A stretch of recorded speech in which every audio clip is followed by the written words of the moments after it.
Airport Commerce Park Commission to order at 7 o'clock. The first item on the agenda is the Pledge of Allegiance. Mr. Van Oz, would you lead us in the pledge? Pledge allegiance to the flag of the United States of America and to the republic for which it stands, one nation, under God, indivisible, with liberty and justice for all.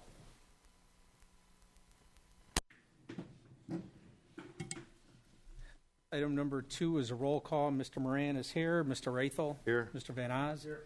Mr. Manns? Here. Mr. Stoll is excused. Mr. Fulbaum? Here.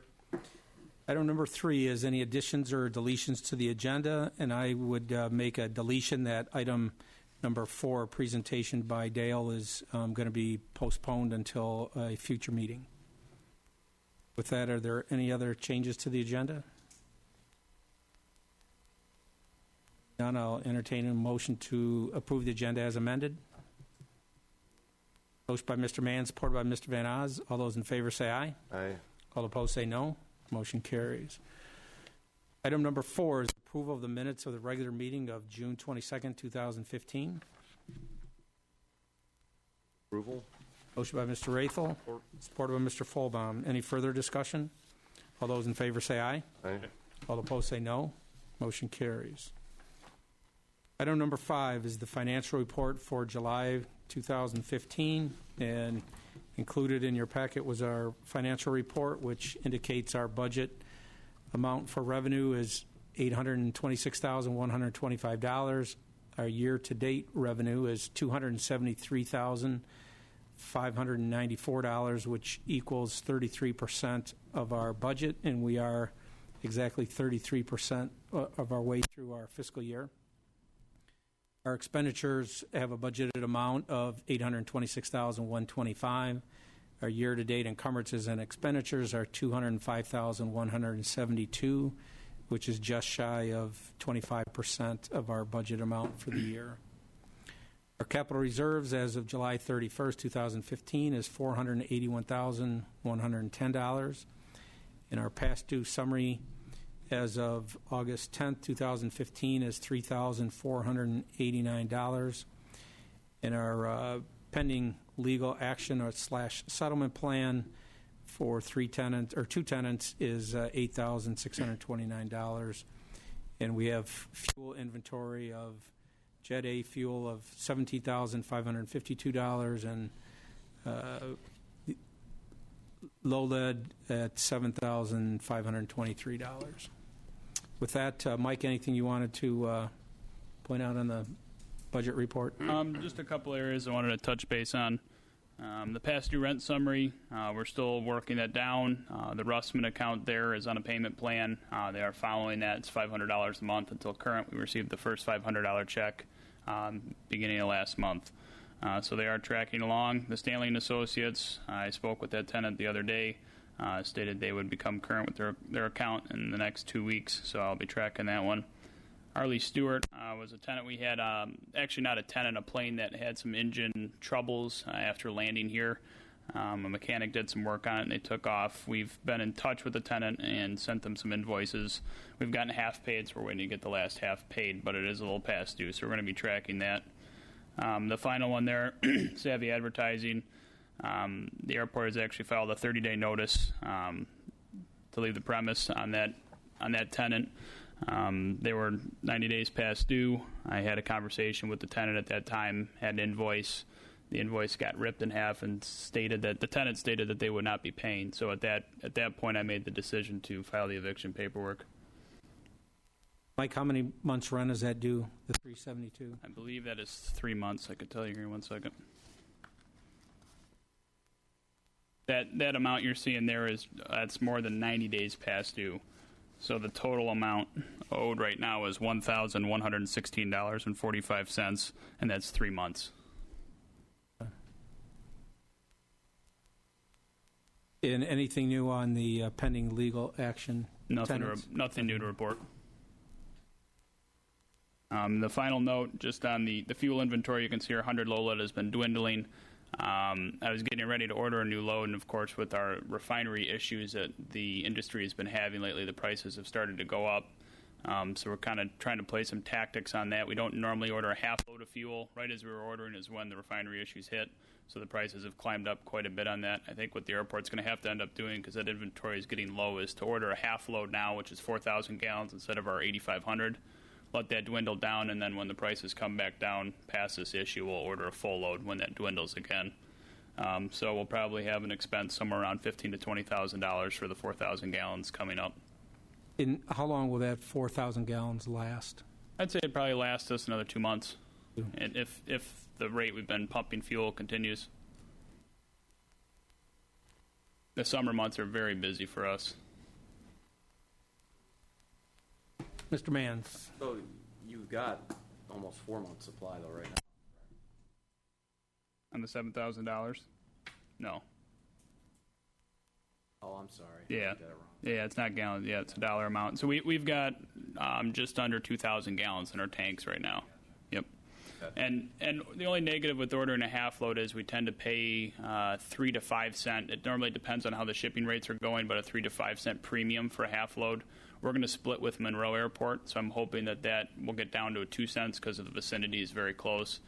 But again, I think that's the best route for the airport to do right now with the way the market's been going. So we try to play that as best we can and apply some tactics to it. But you'll see that at our next meeting, probably climb another 15,000 for inventory. That's all I have to report. Any questions for Mike? Hearing none, I'll entertain a motion to approve the financial report for July 2015. Motion by Mr. Van Oz, support by Mr. Folbaum. Any further discussion? All those in favor say aye. Aye. All opposed say no. Motion carries.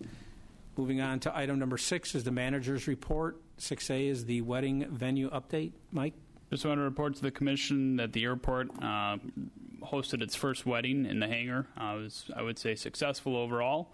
I know at our last meeting we discussed the possibility of opening it up to future events. Mr. Rathel and I have had some discussions, and I've shared my thoughts with him, so he kind of knows where I'm at.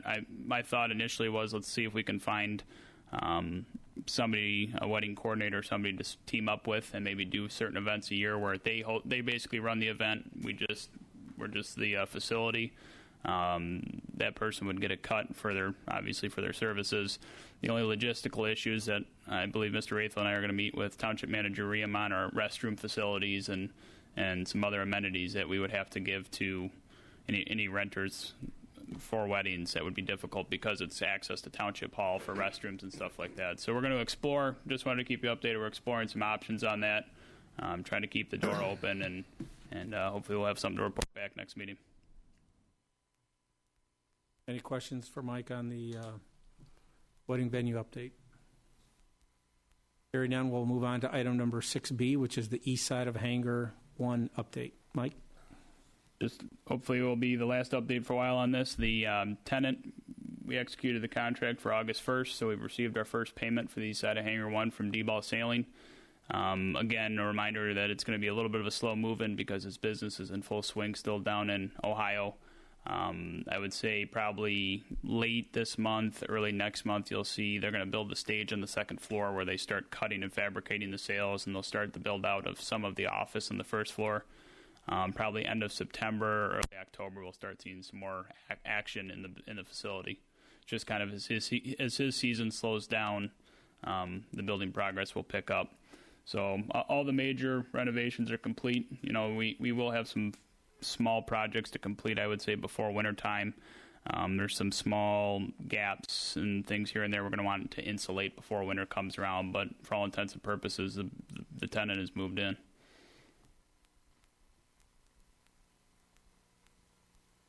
Questions for Mike on the hangar update? Hearing none, we'll move on to our action items. Item number 7, which is first item, is a runway 422 lighting and reconstruction bid award recommendation. And we have a resolution in front of us that reads, based upon the recommendation by the Airfield Commerce Park Manager, the Groseal Airport Commerce Park Commission hereby recommends that the Groseal Township Board execute federal contract number D-26-0025-3115 and state contract numbers FM-82-05-C57 MF-82-05-C58 with the FAA and the Michigan Department of Transportation, the amount not to exceed $6 million. The local share for the project will not exceed $300,000. And I just would like to read the history and purpose so everyone understands what we're doing. This is a contract between the FAA, the Michigan Department of Transportation, and the Grosse-Ile Municipal Airport for lighting, electrical, and pavement rehabilitation of runway 0422. The airport went out for bids at the beginning of July and received 2 proposals. Dan's Excavating was the low bid, beating Angelo Iafredi by just over $800,000. Dan's, Iafredi, Ajax, and Cadillac attended the pre-bid meeting on July 16th. It is believed that the asphalt contractors did not submit due to the paving being a small percentage of the job. MDOT Aeronautics and the airport engineer, CNS, have reviewed and are in support of awarding the contract to the low bidder. For funding, the Commission is requesting an internal loan from the township for the expenditure not to exceed $300,000 on a 10-year, 2% interest internal loan, with the first 2 years being interest only to pay for the local share of the project, which is 5%. So it's 5% of the $6 million equals $300,000. I'll entertain a motion, and then we can have some discussion. I'll move. Motion by Mr. Van Oz. Supported by Mr. Folbaum. Under discussion. Mike, anything to add? Mr. Chair, do we want to add into the motion for the note comment for legal review that we discussed? Yes, as long as Mr. Van Oz is in support of that this is subject to review by legal counsel. And Mr. Folbaum, support? No? We haven't had that yet? No. According to Mike and I talked, and we've not seen the contract yet. Correct, Mike? Correct. The terms and conditions of the contract are what we approve when any changes come up in the original terms and conditions. We bring it to the board, we review it, the changes themselves, we approve it, it goes to the township board, they review it, goes to our legal staff, and then the board approves it. But I would say, even though it's the stuff we've seen time and time again with the changes, the attorney should give it a once over before we sign, obviously. So we'd wanted to add that wording in there. So the basic contract is going to be very similar to one we've seen in Correct. the past. And the reason that there's 3 contracts, it's just split up the way the state funds the projects. We're going to have one federal contract that's discretionary funding from the FAA. The 2 state contracts, one of them is federal funding that the state gets as a block grant. So they get the block of money from the feds, and then they decide how they're going to divvy it up. And then the 3rd contract from the state is for the lighting project, and that's coming from the block grant as well. But they like to split up the paving and lighting portions of the project. So that's the reason for the 3 separate contracts.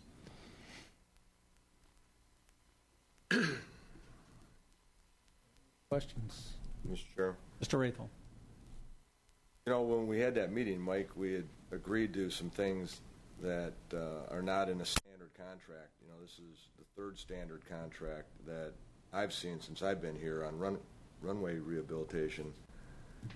But we talked about the approach, the ramps coming into the runway, what we would have to do and not have to do in the future, and some other things as well. I'll have to go back and check my notes, but you know, those are going to be in the contract, or are we going to be legally bound to do things that we haven't agreed upon?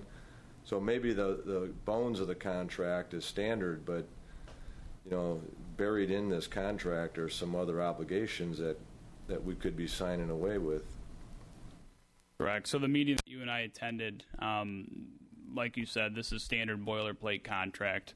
The specifications that were discussed in that meeting were typed up in minutes by our engineer, reviewed by us, and then signed off on the FAA that was agreed to in that meeting. That's how what you're referring to is getting handled. So it gets sent to me. I say they look good. She sends them to the state. They okay it, and then they send them to the feds. The feds say, no, we didn't okay this. Yes, we did. So that's all documented with her engineer and in the minutes of those meetings. But is that part of the contract? Is that an addendum to the contract, or? I believe there's... The contract, if I remember right, is more than just a funding mechanism. It is an obligation of the township, of use and... Correct.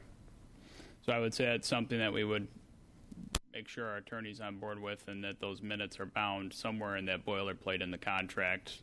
You know, and I'm somewhat a student of history, but I don't like living in the past. But we have to bring up the past, and the contract was approved by the Airport Commission. It was approved by the Township Board, and then it was found out that there was obligations that the township had to do to cut down 800 trees on Round Island. So there's things in these contracts that obligate the township, and I just, again, want to know what I'm agreeing to. Mike, why don't you make sure that we all get a copy of that contract before? Sure. At the same time, legal counsel gets a copy of it to review. Understood. When does this need to be executed? The state ones need to be executed end of next month, end of September, October. The actual federal contract comes at a later date in November, but it's easier, from my eyes, it's easier to bundle them all together rather than to approve two of them that have to be approved and then come back with the federal one. Just make it all, if they're all the same project contract, I figured we'd approve all three together.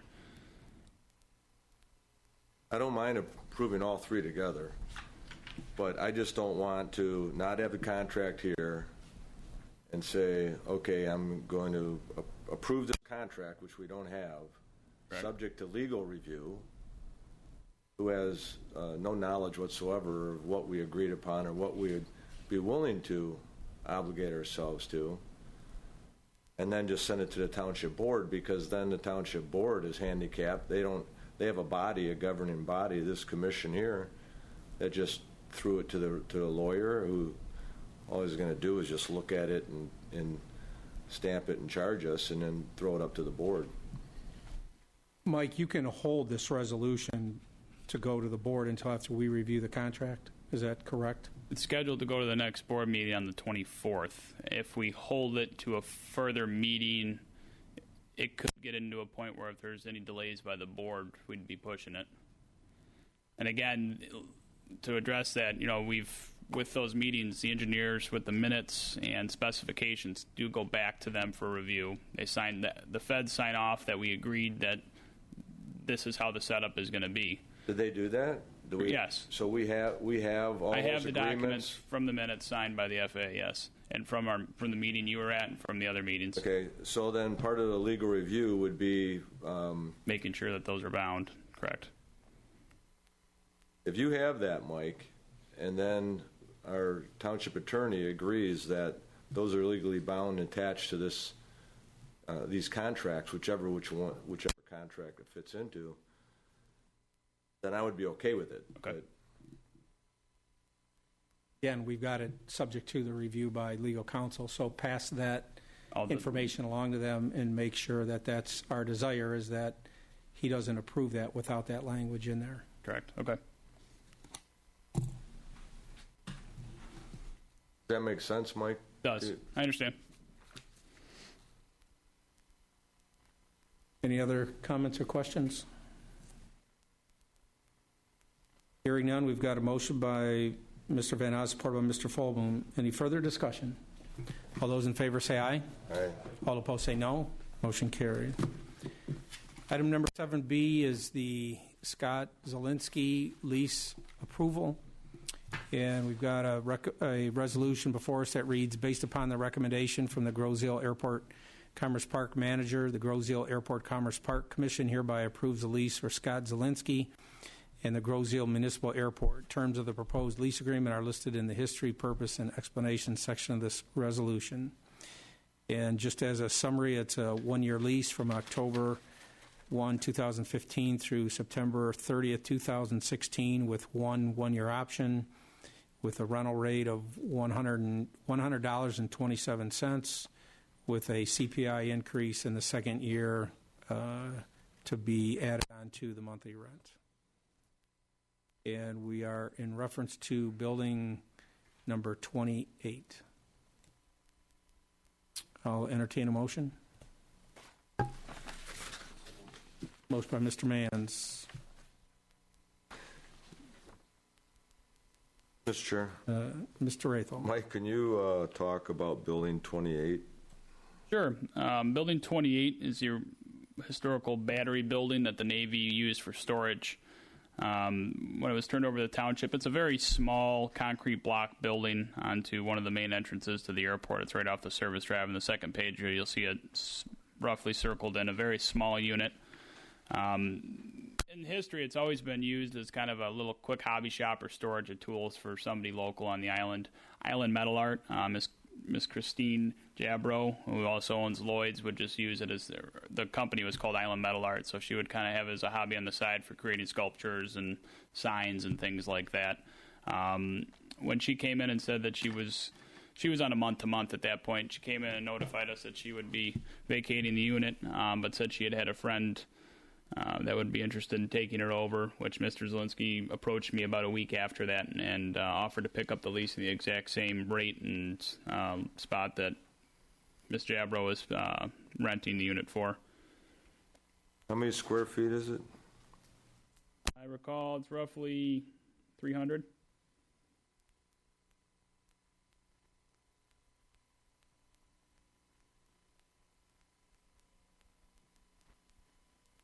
And what would you say the condition of it was? Fair. Got an old tar roof on it. You know, it's got that will patch here and there. The tenant is normally taking care of the building. It's just a small little block building that they'll put some tar on the roof on and do some mortar repair, basic stuff. But it's a very small unit. Again, just kind of as a storage thing. And this tenant's offered to do the same.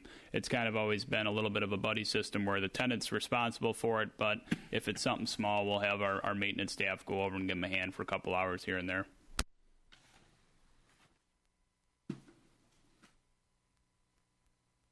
We have a motion by Mr. Manns, but no support. Support by Mr. Folbaum. Any further discussion? Mr. Chair, you're letting this meeting get out of hand. I'm not supposed to let you talk until we have a support. Any further discussion? All those in favor say aye. Aye. All opposed say no. Motion carries. Item number 8 is our subcommittee reports. We have none tonight. Item number 9, any discussion items? Anybody have any discussion items? Hearing, Mr. Van Oz. I just, this could come up on my statement too, but the Grosse Ile Rotary Club, in conjunction with the Novi Rotary Club, Rotary Club, is sponsoring Tour de Ile, which is going to take place at our hangar here on the 20th, or it's a Sunday, the 20th, is that correct? Correct. We're going to utilize part of the hangar. They're going to have a bike rodeo for young kids, an 8-mile, a 16-mile, a 32-mile, and a 75-mile event hooked with this. And then the people that do the 75-mile trip from Northville, well, this will be the turnaround point here on Grosse Ile. So we're kind of combining the two. There'll be more publicity going on to it, but we're going to be utilizing a portion of the hangar. There's going to be a light breakfast and stuff like that. The Rotary Club's handling everything. I'll assist Mike in any movement of equipment or anything we have to do. But I have a meeting with the event organizers this coming Wednesday at 6 o'clock to figure out the logistics and the layout. So it's progressive. yeah, we're anticipating 250 riders, which should be a decent island event. There's going to be a poker run here on the island, and they're going to be stopping at all the historical sites on the island and just kind of generate some interest here. Are the participants only from Northville, or will there be Grosse Ile participants? There'll be about 250 from Grosse Ile. Oh, okay. Motorcycles or bicycles? Bicycles. Oh, okay. Plugging up the roads. And how many from Northville? Well, they've got about 500 in their event, but they're only anticipating about 75 are going to do the Come to here. full circuit. What's the date of that again? 20th of September. It's a Sunday.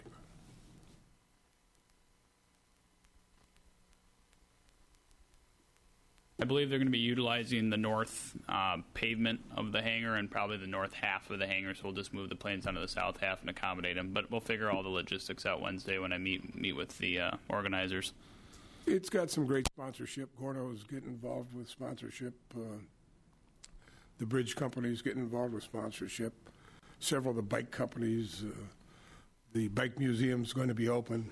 So if you guys want to take a look at old bikes, because I don't think I've seen that open since he started it, but they're going to participate. There'll be a bunch of giveaways and prizes. It'll be a big event. I mean, this is the first. Hopefully we'll do it annually. Good. Well, good luck, and hopefully it'll be a success. Mike, if you could give us an update our next meeting on any of the details and Sure. all of that, that'd be great. Any other discussion items? Hearing none, the next item on the agenda is the chairman's report. I have nothing to report this month. Item number 11 is public comment. Carl, anything? No? Hearing none, we'll move to item number 12, which is adjourn. So moved. Motion by Mr. Rathel, Sport. support by Mr. Mans. All those in favor say aye. Aye. All opposed say no. Motion carries. Adjournment is always either moved by Mr. Mans or supported by Mr. Wright.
About 50 years ago, the Groseal Historical Society decided to start a program to identify, measure, and register and protect heritage trees on Grosse Ile.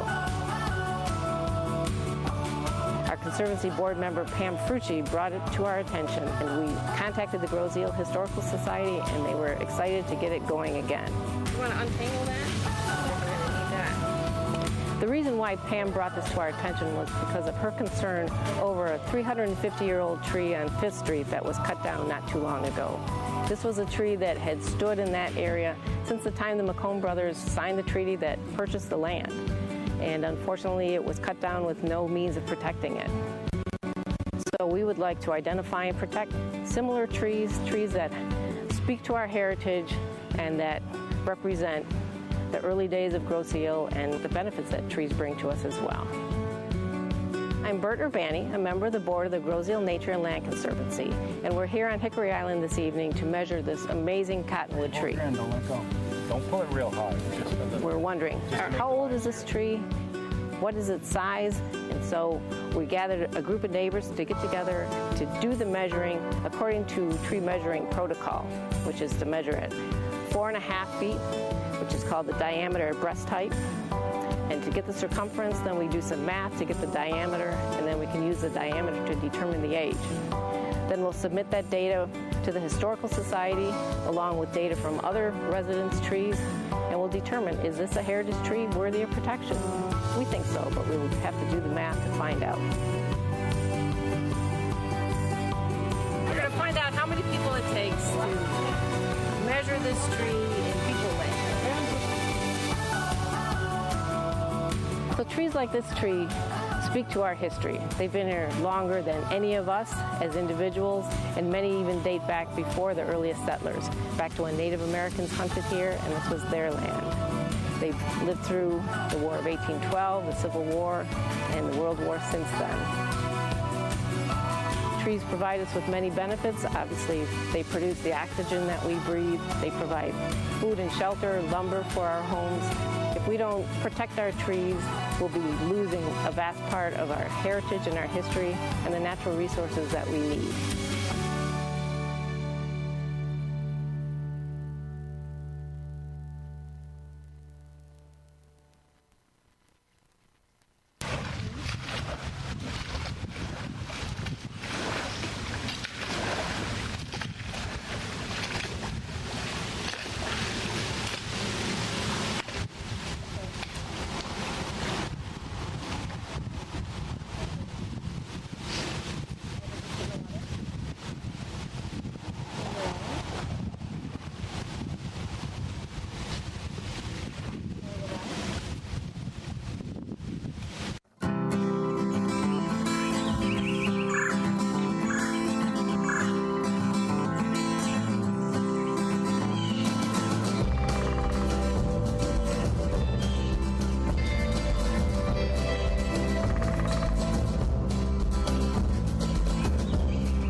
About 50 years ago, the Groseal Historical Society decided to start a program to identify, measure, and register and protect heritage trees on Groseal.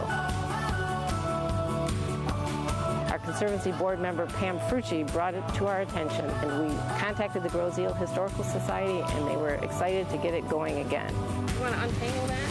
We're going to need that. The reason why Pam brought this to our attention was because of her concern over a 350-year-old tree on 5th Street that was cut down not too long ago. This was a tree that had stood in that area since the time the Macomb brothers signed the treaty that purchased the land. And unfortunately, it was cut down with no means of protecting it. So we would like to identify and protect similar trees, trees that speak to our heritage and that represent the early days of Groseal and the benefits that trees bring to us as well. I'm Bert Urbani, a member of the board of the Groseal Nature and Land Conservancy, and we're here on Hickory Island this evening to measure this amazing cottonwood tree. Don't pull it real high. We're wondering, how old is this tree? What is its size? And so we gathered a group of neighbors to get together to do the measuring according to tree measuring protocol, which is to measure it 4.5 feet, which is called the diameter at breast height. And to get the circumference, then we do some math to get the diameter, and then we can use the diameter to determine the age.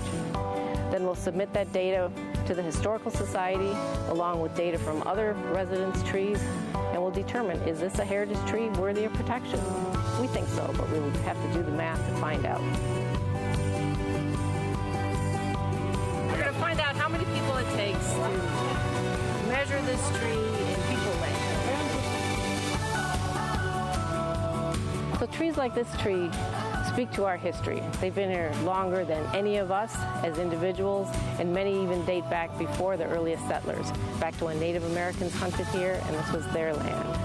They've lived through the War of 1812, the Civil War, and the World War since then. Trees provide us with many benefits. Obviously, they produce the oxygen that we breathe. They provide food and shelter, lumber for our homes. If we don't protect our trees, we'll be losing a vast part of our heritage and our history and the natural resources that we need.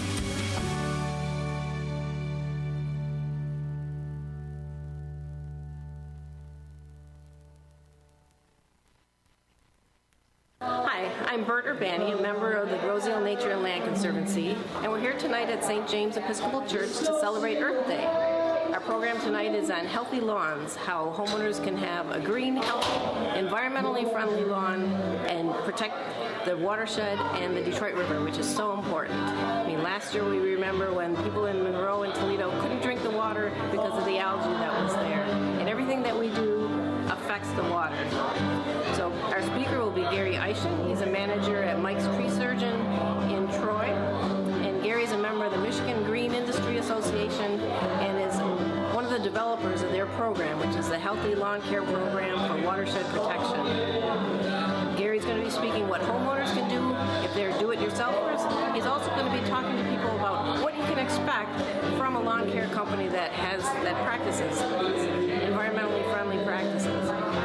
And then in addition to speaking about lawns, we're going to be talking about alternatives to lawn and what you can do to reduce your lawn and put in native plants, rain barrels, and rain gardens. And finally, we're going to be talking about the Heritage Tree Program. The Groseal Nature and Land Conservancy and the Groseal Historical Society are teaming together to bring back a 50-year-old program to identify and protect the heritage trees on Groseal. So happy Earth Day, everyone, and enjoy the program. First of all, it's really a treat to be here. Most of you, if you are from the Groseal area, I was born and raised in Michigan, Royal Oak. Went to Royal Oak Don Darrow High School, camped, fished, all over the state of Michigan. I have never been to Groseal before. This is really cool. It's like checking off something off the bucket list, right? I went up to Alpena for the first time last year, which people go, been to the UP, been to the tip of the Keweenaw, Sault Ste. Marie, all those places, right? Never had been to Alpena, so I got two things off my bucket list. We're going to talk about lawn care tonight. And most of what you know about lawn care, unfortunately, is wrong. It's a lot of old school rumors, the way things used to be did. If my grandfather did it that way, I should do it that way. Probably the reason grandfather did it that way was because there wasn't the research into lawn care 50, 60 years ago that there is now. Michigan, Midwest region has 3 or 4 of the best agronomic schools in the United States. Michigan State, Purdue, and I list the last one last for a reason, Ohio State. If there's any Buckeyes here, I apologize, but I'm maize and blue. They're great schools. There's a lot of research being done all the time, agronomically. And over the course of the last 40 years, we've learned a lot about lawn care and a lot of the practices that were wrong. This program that I'm here to talk about tonight is really a 2-phase program. It's an industry-sponsored event for companies like mine that do lawns. We started it in about 1992-94 for a reason. At that time, there were a lot of lawn care companies that were more interested in your checkbook than your lawn. And that still exists today. But there were companies in that time frame that really did want to do things right, but all the, quote, bad guys were getting the press, and it was making all of us look bad. There was 4 original companies that started it. We were one of them. And it's grown now to 20 endorsed companies. But it was started because there were guys out there that wanted to do stuff right that never got the press. It was the big companies that got the press, and most of it, quite honestly, was bad, which made the rest of us look bad. And we didn't want to partake in that. So when I do this talk, I always try to set expectations. The expectations are that if you are this guy, leave now. Because what I'm going to talk about tonight is going to put you out of work. That iron is going to go back to being used for clothes, not your lawn. All right? Because lawn care is not about how much effort you put into it. It is actually reduced effort. About 3 years ago, Michigan State completed a 10-year study on lawn care and found that the more work you do to your lawn, the more your lawn demands work. It becomes addicted to care. We are manipulating grass plants to get them to do what we want instead of letting them do what they should do, and they will perform better as a result of it. So lawn care you're going to learn about tonight is work reduction. And I'm all about work reduction. I work with trees and lawns 6 days a week for 28 years. You ought to see my lawn. It's a disaster. Because when I go home, I rarely want to deal with grass. But it's green. I get people stopping me, asking me how I do what I do, and I look at it and go, you got to be kidding me. What are you looking at there? I got weeds the size of dinner plates, but they're the same color as the grass. So you can't see them unless you really get up close to it, and that's the key. That's one of the keys. Part of the reason that I teach this is that, as we know, and as you guys know from what I've seen, I just drove across the entire width of your island, we're surrounded by water. In this area, of which you guys are down here, there's 5 watersheds, and this stretches all the way to the top of Macomb County, Oakland County, out to Lenawee. All of these watersheds are in our areas. I can tell you right now that if we do not take care of them, no one else will. It's up to us. If we leave them in better condition than what they are now for our kids and our grandkids and etc., great. But if we don't, it's on us. And that's mostly what this program is about. It's about having a healthy lawn, having a green, nice-looking lawn, without increasing the inputs that end up in our watersheds, and they do that because we tend to leave fertilizers on sidewalks and driveways, which 28 years I've never seen cement or asphalt grow because fertilizer was put on it. Instead of sweeping it or blowing it back up onto the lawn, that goes into storm drains. Storm drains go into rivers and creeks. Rivers and creeks empty into our lakes and streams, and it all becomes a row of dominoes. So this program is not only designed for people that want to do it themselves and do it right, but it's also for people that want to hire a lawn company that does it right, so that they can sleep at night knowing they've got a company that's doing the things that need to be done, not only to take care of their lawn, but to make a better environment. All right? So the bottom line is we don't want to be this guy. And we don't want to be this guy for two reasons. One, fertilizing lakes is not what we want to do. But B, we do not want to dress like that. Black socks and green shorts just don't get under any conditions. All right? So this is obviously a mock-up, but it really gets to the point of the issue. Fertilizer is needed on grass. It uses minerals and nutrients at a very high rate, but it does no good going into our streams and rivers. So, understanding lawn care is a bit of a puzzle when you are new at this and you don't understand the grass that grows in Michigan. But it's a really small puzzle. It literally is 3 pieces. It's understanding the kind of grass that grows in Michigan. It's understanding a little bit about soil, and yes, I will use the word soil biology. We all hated biology in science. Well, most of us did. I know I did. I fell asleep 9th grade and 10th grade, I think.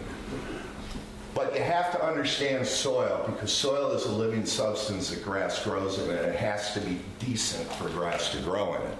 And lastly, you got to understand the proper cultural practices. We have set in our mind what the cultural practices for proper lawn care are. Some of them may be right, and some of them are wrong. But you're going to learn the right ones tonight, what needs to be done for the grass that grows in Michigan and how to maintain it. So really, that's it. It's a 3-piece puzzle.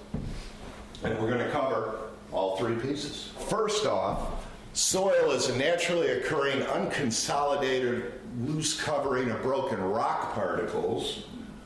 Rocks contain the mineral content that is used by lawn roots, but it is broken down over thousands, tens of thousands, hundreds of thousands of years. And decaying organic matter, and we all hear about organic matter. Organic matter is a food source. It is a food source for the 10,000 species of microorganisms that live in the soil. When we think of viruses and bacteria, we think of stuff that gives us colds and flus. Less than 2% of the microorganisms on this planet are pathogens. The rest of them are either benign, they cause no harm, they do no good, or are completely beneficial. So only 2% are bad, but everybody gets a bad rap because we're used to the ones that get us sick, all right? But for the most part, this is their food source, decaying organic matter. They have to eat to do what it is they do in the soil, and I'm going to explain some of what they do so that you'll understand how important organic matter is in the soil content to grow grass. Soil supports life. There is dirt and there is soil. Dirt we find along the sides of freeways, maybe along gutters after a rainstorm. Soil is living. It is a living substance. All right? There is 1 ton of bacteria in a single acre of soil. A teaspoon can have between 100 million and 1 billion.